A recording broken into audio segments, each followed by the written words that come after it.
시니어들의 금융 라이프를 디자인해 드립니다. 시니어 금융발전소.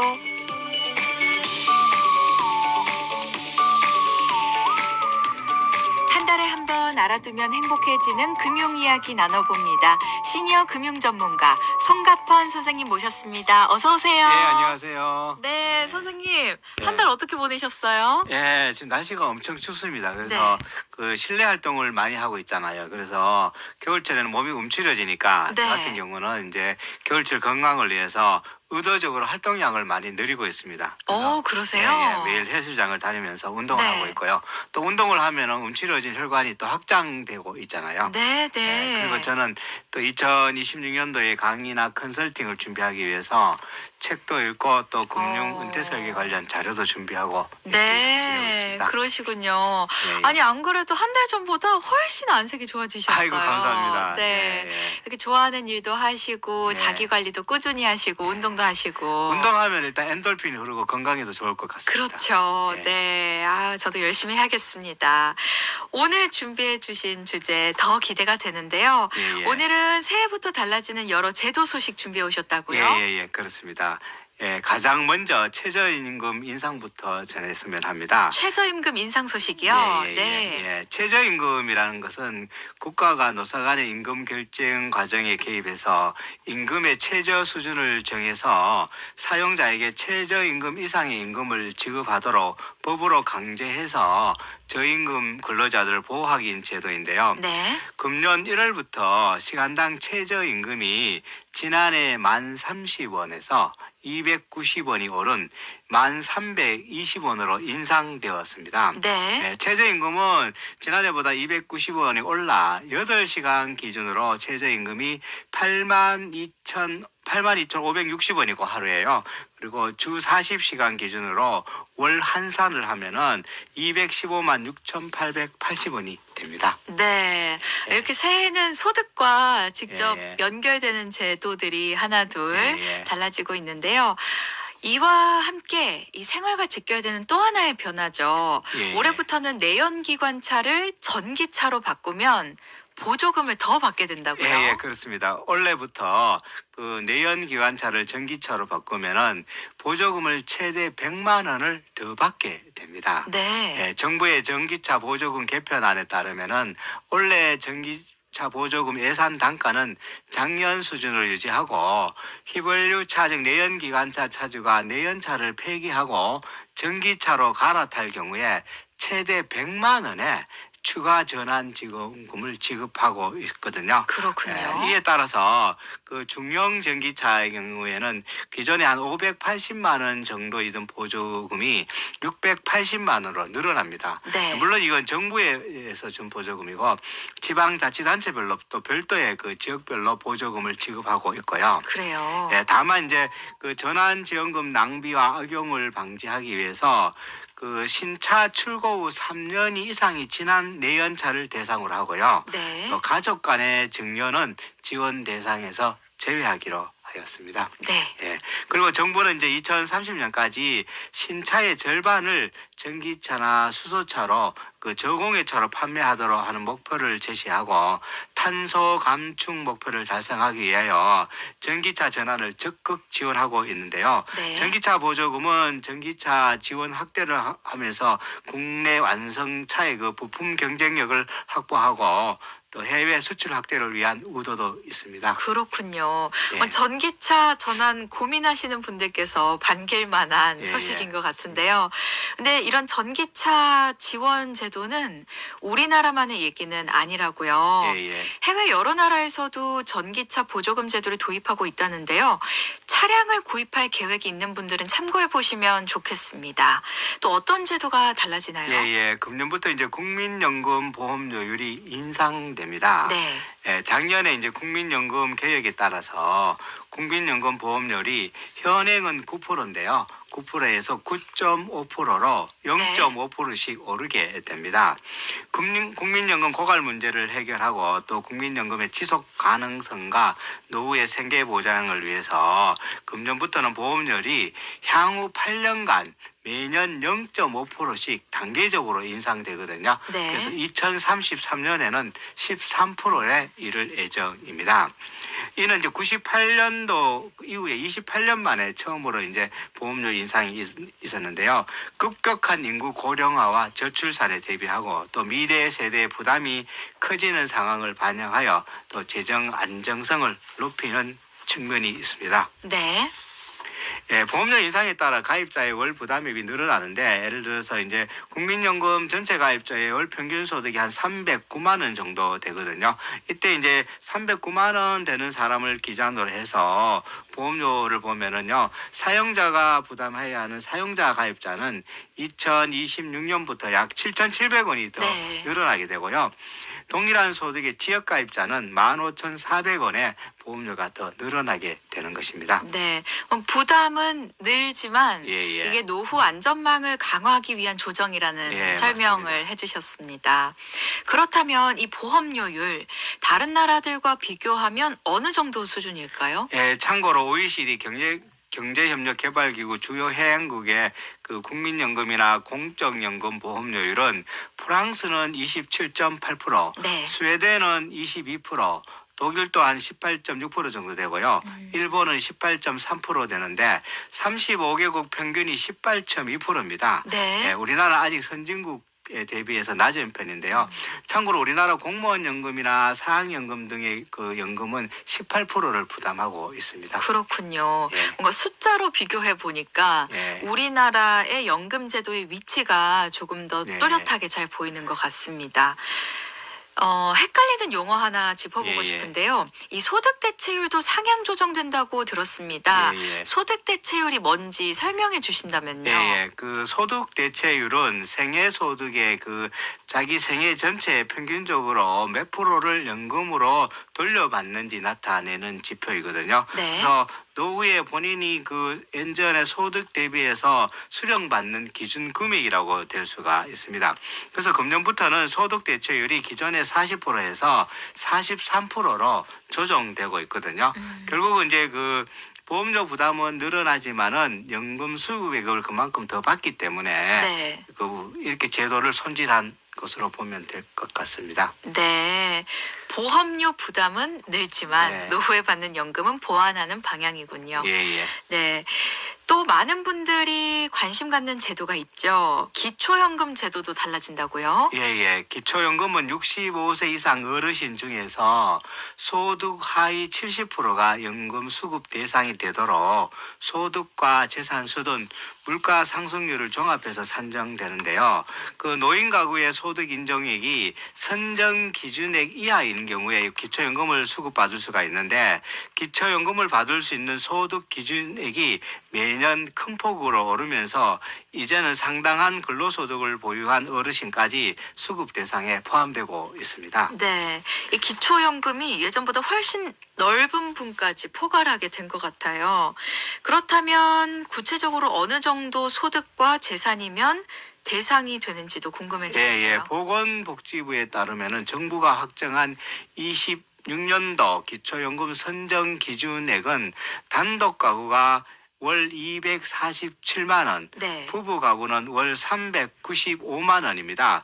이는 22년도 단독 가구 228만 원에서 8.3%인 19만 원이 오른 수치입니다. 네. 예, 그런데 공제 제도를 적용하면은요, 실제 소득 인정액은 크게 낮아지거든요. 근로소득 기준으로 보면 2026년도 기본 그 공제액을 116만 원을 차감한 뒤에 네. 나머지 금액의 30%를 추가로 공제하거든요.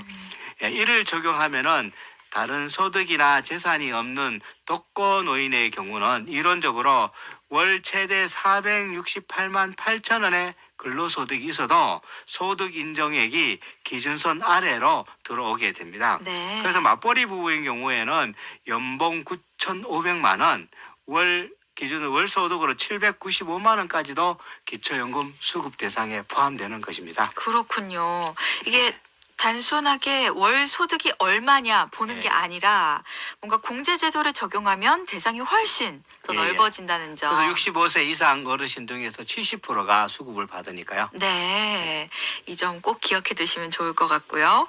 그래서 이런 질문도 나오게 되는 것 같습니다. 생활이 어려운 노년층만을 위한 제도는 아니군요. 예, 그렇습니다. 예전에 이제 기초연금이라 하면은 생활이 어려운 노인들을 대상으로 지급하는 연금이라는 인식이 강했는데요. 네. 이제는 평균적인 소득을 가진 어르신들의 상당수가 기초연금 수급 대상에 들어올 수 있는 구조가 되었습니다. 그리고 또 금년 1월부터는 국민연금과 기초연금 수급자가 종전보다가 2.1% 인상된 급여를 받게 됩니다. 왜냐하면 물가 상승률만큼 연초에 계속 상승하거든요. 네. 그래서 기초연금 금액도 늘어나게 되었습니다.